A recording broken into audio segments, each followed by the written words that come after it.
Hi, this is Amanda. We're back with the next section of our buddy read. We're doing chapters 11 through 20 of Bittersweet by Sarina Bowen.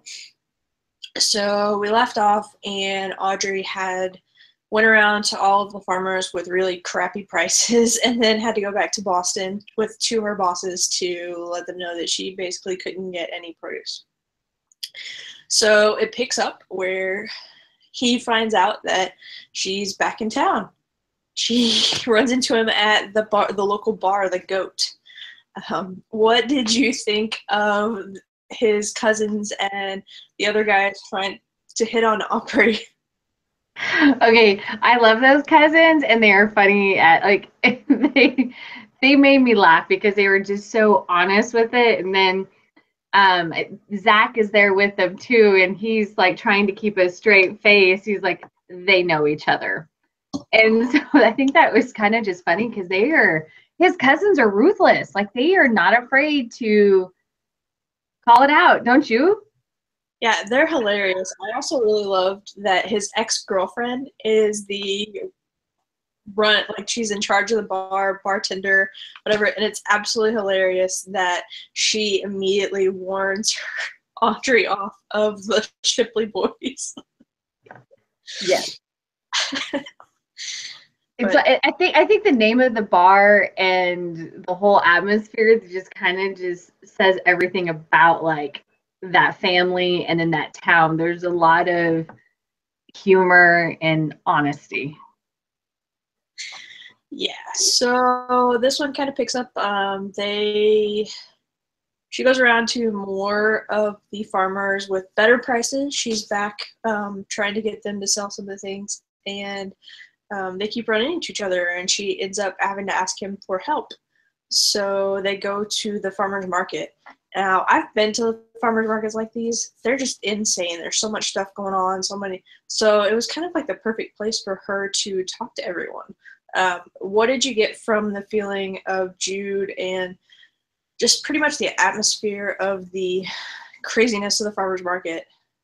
Well, I've been to a couple of those that are like that. And it's kind of cool because I can almost feel myself actually at that farmer's market. And Jude, I just think he's molding into like a really kind of a good guy. You know, he kind of had this troubled past. And so we're kind of getting another little story within the story too. We get Jude's story.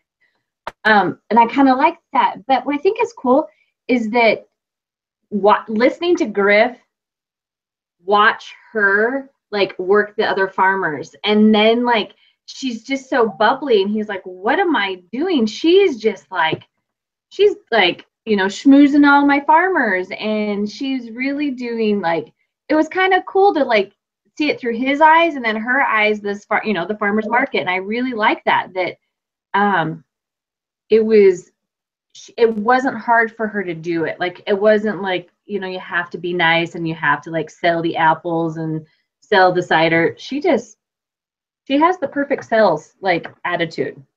Yeah, they're so opposite on these two things. It's hilarious. Like he's the big gruff farmer who doesn't talk much and is kind of grumpy all the time, and then she has this perfect restaurant type persona where she has the charisma. She can talk to people, she can make people feel comfortable, and those are really important things in her world.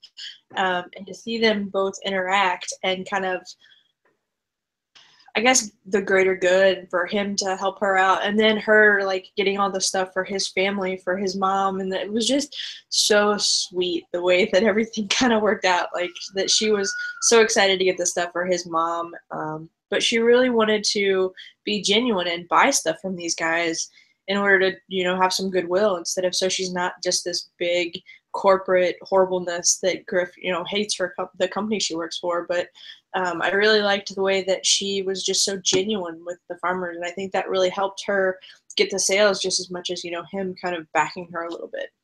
And I think that was kind of cool about it is that she opened up a little bit more to him and to Jude, and then her and Jude kind of sat there and talked about working in a restaurant and on the line and like different food, because when he was in prison he was the cook, and so they talked about some of the foods that they worked. And it's just, she easily fits into his world as much as she doesn't know that she you know, she does have like the corporate restaurant world, but she fits easily into his world. And I think that really surprises him.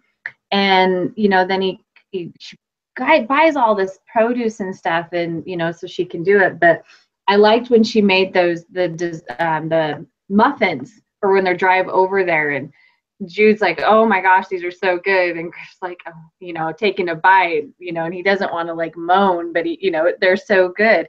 He's like, what'd you do? And how'd you cook those? And so it was kind of cool that she's really caring. She's like, she has a huge heart, and I like that. Yeah, that comes in the section. So it was really cool that everything was working. Everything was like her going to these different places and getting these deals, and, you know, really making these guys days. But, you know, having to go to so many different ones because it's so late in the season. That was really kind of touched on quite a bit. And then we kind of moved toward where she ends up going back to the Shipley farm to ask for more help and try to get his ciders and things like that. Which leads to getting a huge contract with the ciders for the Shipley cider, and the massive celebration. Well, how about the actual cider tasting? That was pretty. I would go taste those ciders. I know they sounded so good, and the way that they were so described with the notes and the flavors and the everything, it made me want my cider, which is why I'm currently drinking a cider. So it was really interesting, and then you really see like how compatible they actually are. Like, they both think that they're these completely opposite, different worlds, don't fit, don't mesh, but they have this chemistry that's just, it's undeniable pretty much. And then you have them like with the meat cutting in the last section, and then her cooking for them and just stepping into the kitchen. Like when his mom gets hurt, she hurts her ankle in this section, and she just seamlessly steps right in and, you know, cooks the meal, and everybody's super excited about the food. So her fit into his world and her loving it. I really, really, really enjoyed that in this section. And then you see him kind of picturing her as being barefoot in the kitchen almost, and it comes out completely wrong. But being somebody who's, you know, definitely not barefoot in the kitchen, that it kind of does come off a little bit wrong. But at the same time, you can see it from his point of view. And I really loved the way that she was able to write it to where you saw that in his world, through his view, that wasn't such a bad thing, because it means he was like equal partnership in the family, equal partnership in their business and things like that. So I really liked that, this section of the book. I really liked it a lot. What I felt like, oh, sorry. I don't know. I can go on and on about this section because, you know, his mom, you know, gets injured and she goes in and cooks. But do you notice how she just opened up to his family? Like, she just had like diarrhea of the mouth. Like, she just told them her life, and she's talking about her mother and, you know, and everything. And I could picture Griff's mom's face in the background just be like, because, you know, she's so caring and loving. Like, the mom is like a mom, and her mom is not a mom. And so it was interesting to see how the mom and everyone, you know, how she talked about she doesn't have a family and Griff has a family, and she felt at home, like she just had like a home feeling to them. Yeah, this section loved so much that went on in this section. It's so great. But what are your favorite parts that kind of stuck out in this, you know, set of chapters? What was really like, you know, the highlights for you? When her and Griff finally talked, and she didn't think it was anything of a relationship. She just think it was just some hot, rompy, you know, some great sex. And they ended up, he's like, this is not. And so then he takes her up on top of the orchard, and they look over the orchard. And I'm just picturing on top of this hill, up, you know, the orchard and the trees. And as they're walking up, he keeps telling everyone, I like her. I really like her. And she's like, all right, enough already. And so he almost like completely comes out of his shell. Like, he thinks the picture of this man that I have, I can just see him just dragging her through the orchard, and all of their pickers and their family are through there. And he's like, I like her. And she's like, enough already. She, you know, and then he goes into the house and he tells his family. And that's what I like, is that I'm in love with Griff. I'll just tell you, I'm just in love with this man, and he's totally fictional. What was your favorite part? I liked that he liked it so much, but I also loved when they were, you know, cleaning everything up and everything. He was with the guys, and they're like, "You're smiling. Stop smiling. Scowl for a minute. You're not grumpy. What's going on? Stop. You gotta be grumpy." And they were just like so freaked out by it. It's hysterical. And then you just see him go from this like super closed off type guy who's so lonely but doesn't even know it, and then you see him like opening up to the whole relationship, and then just kind of, you know, doing all these little things that probably don't mean a whole lot to her but mean a whole lot in his eyes, like leaving his truck at the bar, and you know, so the town doesn't talk about her bad or anything like that. It was just all these little bitty sweet things that he does. It makes it really hard not to fall for Griff. And he becomes this perfect book boyfriend in this section. So the last section, you didn't know what he was thinking. You know, they hooked up, that kind of thing. But this one, you know that he wants more. He can't get her out of his head. It's just a good section. It was a really eye-opening for, you know, him in terms of a book boyfriend, and him in terms of pretty much you can see where the book's going. And I really like that in this part. I can't wait to get to the third section. To kind of see where it goes from here, you know, where they keep going. And then her company keeps throwing curveballs at her. So it's one thing after another. First, the prices are too low, and it's just like they're setting up to fail, which unfortunately they actually do quite a lot in the restaurant world. They kind of set you up with tasks that they don't necessarily think that you can pull off, and then when you do, they take the credit for them. So unfortunately, it does happen. But the first one, she had to come back with better things, and then they sent her so late that she couldn't get enough of the produce. She couldn't get enough, so she had to get more farms involved. And now they're saying that their distributor can't get them from Vermont back down to Boston, so she has to rent a truck and drive them every week herself. So she went from being a chef to a glorified delivery person. Yeah, and I would have, did you like how when she called to tell him, he just said, "It's okay.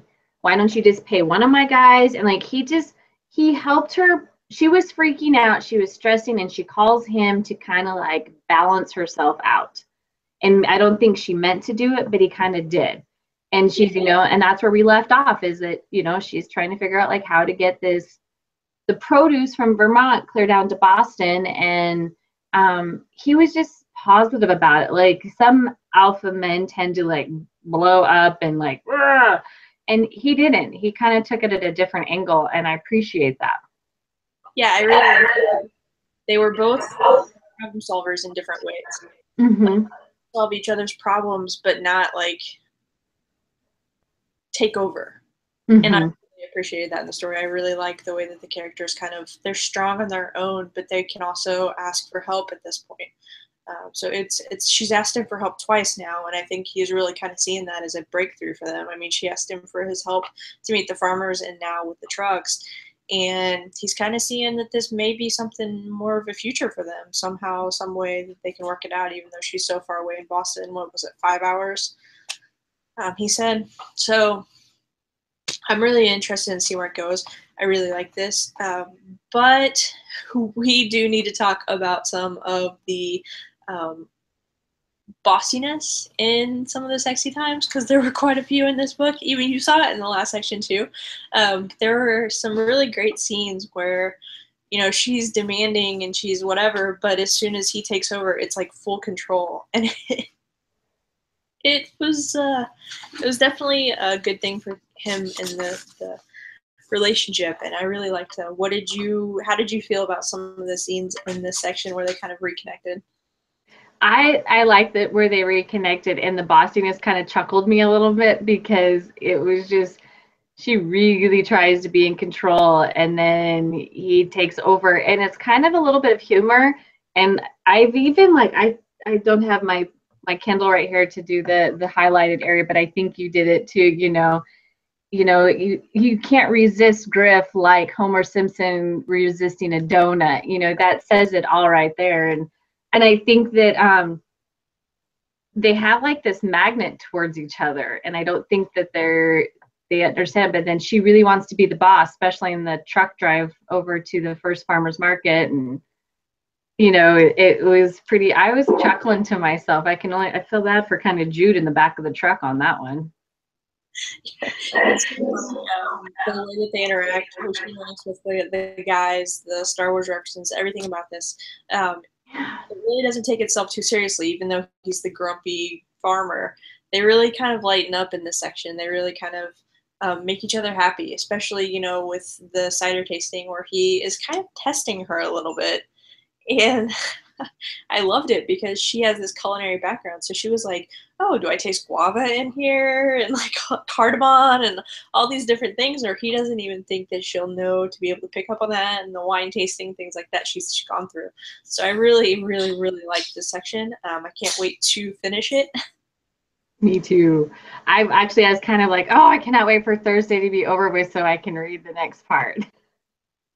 Yeah, so I hope that you join us for the last section and our review after that. We definitely are enjoying this book quite a bit, if you couldn't tell. I really hope that you're enjoying it as well, and hope you join us next Thursday for the last section of our Bittersweet Buddy Read. Follow us.